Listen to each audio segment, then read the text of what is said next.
Well, most people look to their faith for strength. But a 5-year-old Indiana girl now associates faith with fear. It happened after attending the Potter's House Church with her father. And now that church is at the center of a custody battle. Jim Parsons' Call 6 investigation heads west, where the struggle for Courtney's soul began long before she was born.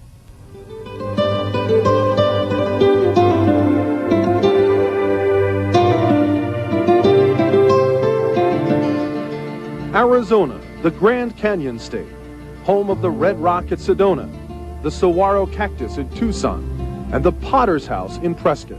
This is where Wayman Mitchell started his worldwide Pentecostal movement 26 years ago. Not really human. I'm a disciple. I'm not really human. I'm beyond that. I'm above that. I am a disciple of God. I am called of God.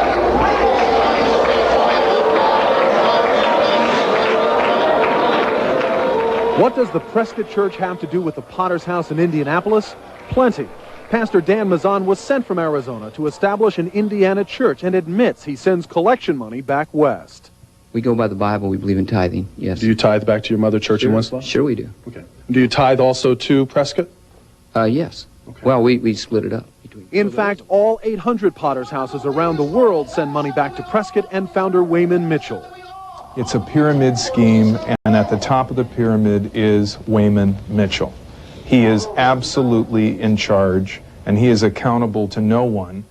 Exit counselor Rick Ross says he's deprogrammed more than a dozen members of Potter's House. One such episode was captured by a network news program. I'm sick of you guys. Everybody picking on me because of Aaron. And I never did nothing wrong, and neither did anybody else. Aaron, right? All right. Aaron, calm down. Potter's House has been the focus of media attention for years. And on the Sunday we visited Mitchell's church in Prescott, half a dozen former members were picketing. What do you want to accomplish doing this? Well, I'm tired of a revolving door of people being spiritually raped. I love Jesus.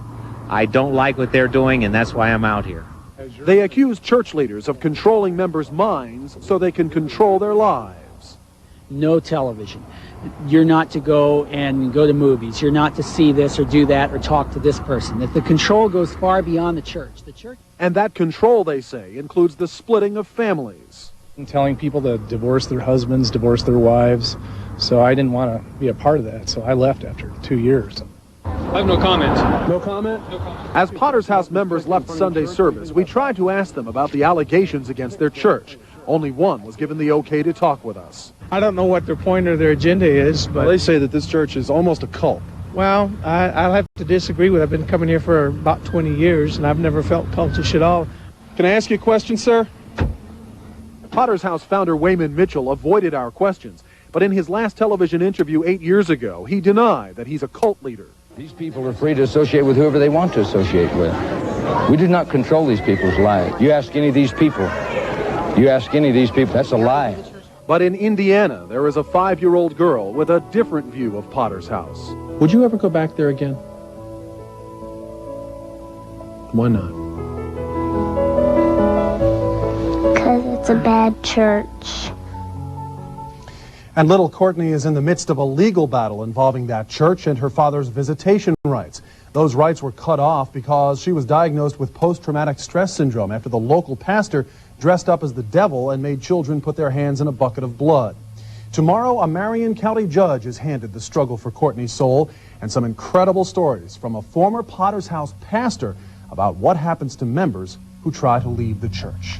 And it was interesting, Jim, to see the faces of the former members. I mean, there was so much conflict on those faces. Yeah, there was. As a matter of fact, they've even formed their own support group.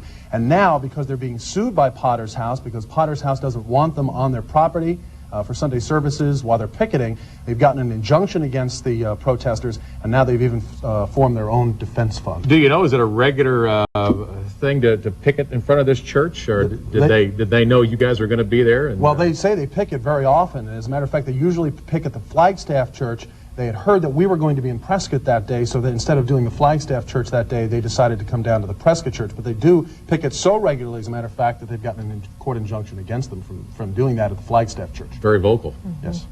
Very interesting. Thank you. See you tomorrow. Okay.